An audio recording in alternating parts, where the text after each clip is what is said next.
for generations.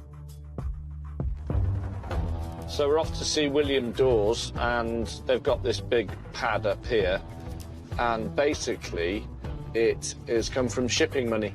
It's an old Victorian house that's been in the family for about 300 years. And what I'm hoping is that it's one of those houses that's been in the family for so long. Hopefully there's some goodies lying around that have been squirreled away.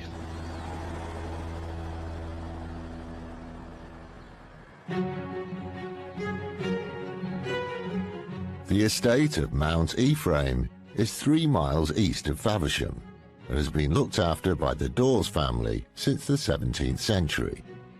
The house standing here today was built by shipping magnate Sir Edwin Dawes in 1878. It's now run by his great-great-great-grandson, William. Sir Edwin was working in Glasgow and moved down here and bought this property.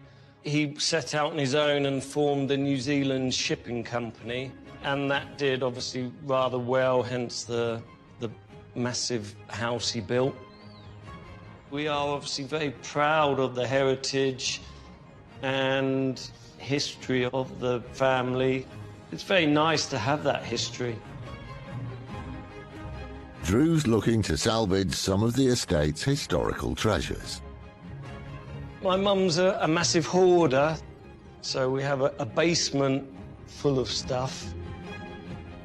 We have various rooms that are just full of moved furniture, shall I say.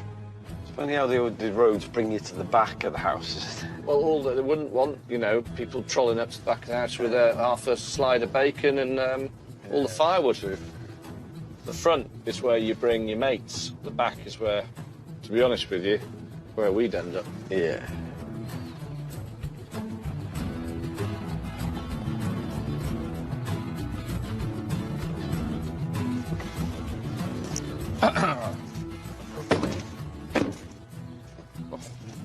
William.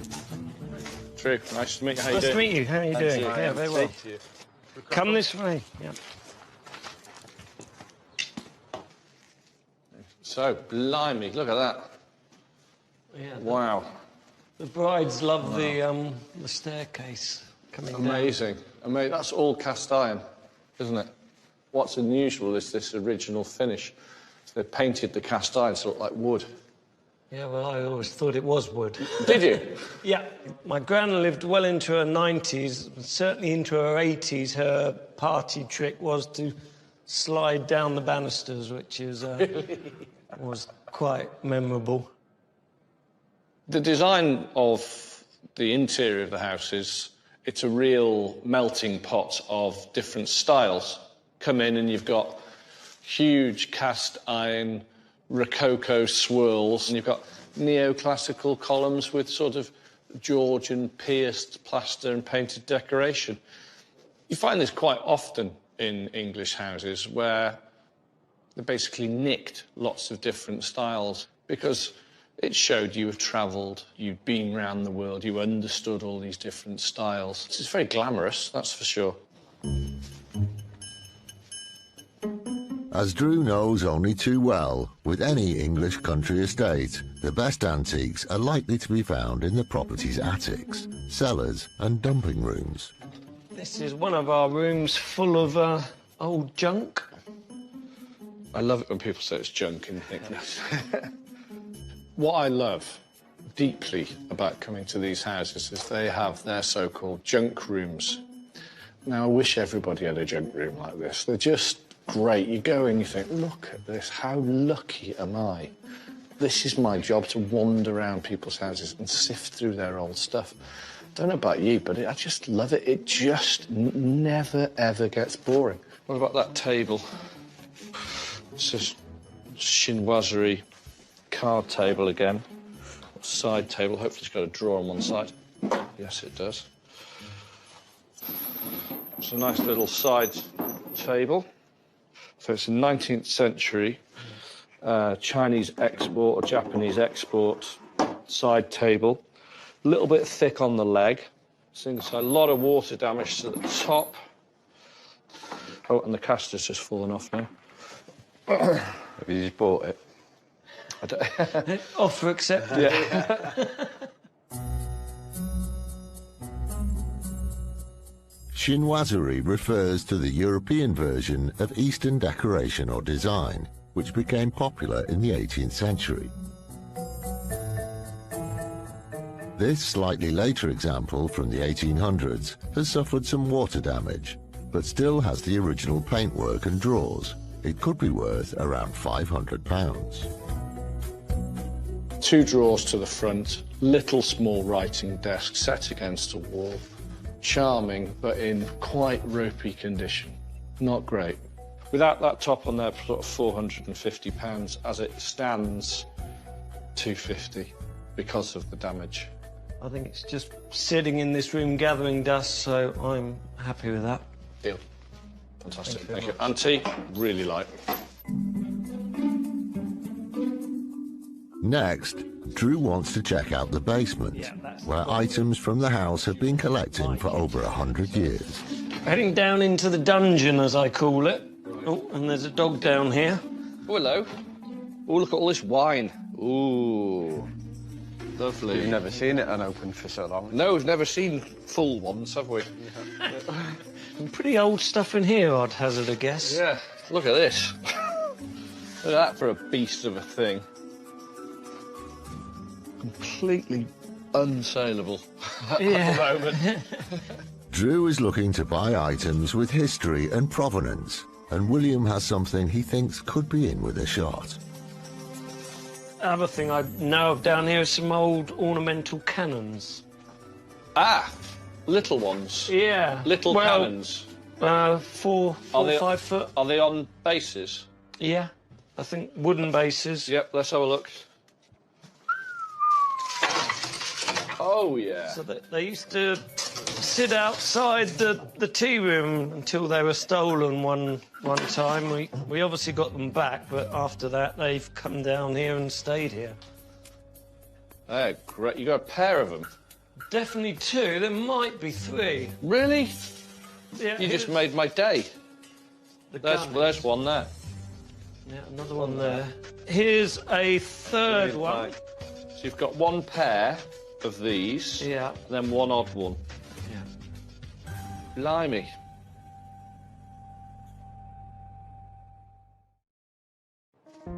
So, look at that. Expert salvager Drew Pritchard is at historic country estate Mount Ephraim in Kent, which has been in the same family for more than 300 years. With these rooms, as I'm looking around, I'm able to walk in and go, oh, yeah, that, and that. OK, let's start. Where do we start on the first thing? It's just time on the job, really. Remember, at any one time, everything becomes one man's junk. Oh, yeah. Owner William has taken him down to a cellar to show Drew items long associated with the estate, and some particularly unusual pieces have caught his eye. So you've got 1 pair of these, Yeah. and then 1 odd one. Yeah. Blimey. Now these, again, I think they're a similar cannon to that. Again, and I think these are real cannons. See where they've been sealed up there with lead? Yeah. They poured lead into it to stop them being used. Go all the way to the end of the cellar, down here, and there are some cannons. And these aren't fake cannons, these aren't lawn cannons, these aren't decorative. Or early 20th century oak carriages with cast iron wheels. Purchased by one of William's predecessors, they would have been a display of wealth and knowledge of naval warfare. Left outside for more than a century, the bases are very weathered. Once restored, however, they could be worth around £3,000. How to value them is really tough. Now, if they're a pair of lawn cannon, ornamental lawn cannon, I can value them, that's no problem. Haven't got a clue. That one out there, I think, is worth 600 quid. These ones... What do you think, T? I think they're bloody heavy. All right, OK. I'll throw a bid in, £1,000. For these two These two. and 600. That one, I think I can get 600 out of it, so I'd want to pay So- a little bit less. Yeah, sure. Can we say 500 quid for that one? So 1,500 quid for the three. Yeah. Done? Marvellous. Thank you very much. Thank you. I'm really, really sorry. You're not really. You can shoot me with them afterwards. But that is one of the most unusual purchases we've done in an awful long time. Never bought anything like that before. No. Any history that can go with an item should be kept with it. So they've been here an awful long time. We will say this is where they've come from. It will go on the invoice when sold. So hopefully that will stick with them. And history is everything. So it might not add to the price, and it won't in this case. It really won't. But it will add to the story long term. I think he was very fair and no complaints from me. It was easy. I've done in. You have not done anything. Hello. You had loads of massive Polish fellas helping you. We're really good. Thank you, mate. Well, thank you very Appreciate much. it. Yeah, nice to meet you. Thank you so much. Yeah. Big heavy cannon. Thank you very much. Cheers. Thank Bye-bye. you. See you later. Have a good journey. With a good haul and some provenance to help them sell, Drew wants to get the antiques back to base as soon as possible. Hi.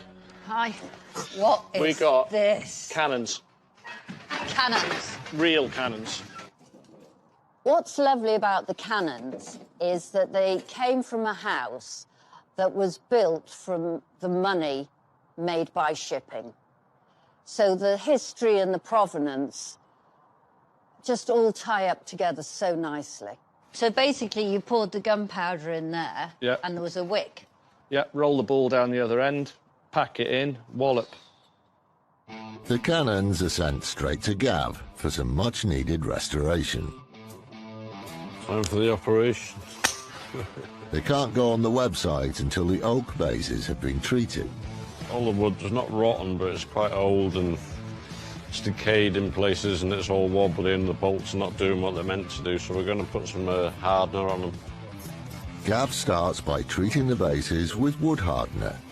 Made from extra strong resin, it soaks down into the wood's core, hardening into a tough layer which protects the wood from further damage. Stop it decaying, really. It's better than replacing it. The more authenticity you can keep with an item, the more money you're going to get for it. And the better it is, and the easier it is to sell. These have got to be strong enough to hold, like, I don't know, feels like 300 kilo cannon. Sit on that, it's just going to fall straight through it. After leaving it to set, he enlists the help of Carl to see if the wood hardener has worked and the bases can take the weight of the cannons. Is it worth strapping it to get a better lift on it? You know, lift You've your only got to furniture. go there. No, I can lift it. I'm not bothered about that. You've got a really heavy end. They come with the guns for nothing. Yeah, but you fire blanks. On 3. 1, 2, 3, go. Okay. All right, that's my bit done. With the cannons' bases hardened, they're then photographed and ready for sign-off from Drew. I'm particularly pleased with how the restoration's come out. It's more of a conservation job than restoration, and the lads have got it spot on. It's very nice to have that history. Drew's looking to salvage some of the estate's historical treasures. My mum's a massive hoarder, so we have a basement full of stuff. We have various rooms that are just full of moved furniture, shall I say. It's funny how the roads bring you to the back of the house. Well, all that they wouldn't want, you know, people trolling up to the back of the house with half a slide of bacon and all the firewood. The front is where you bring your mates. The back is where, to be honest with you, where we'd end up. Yeah.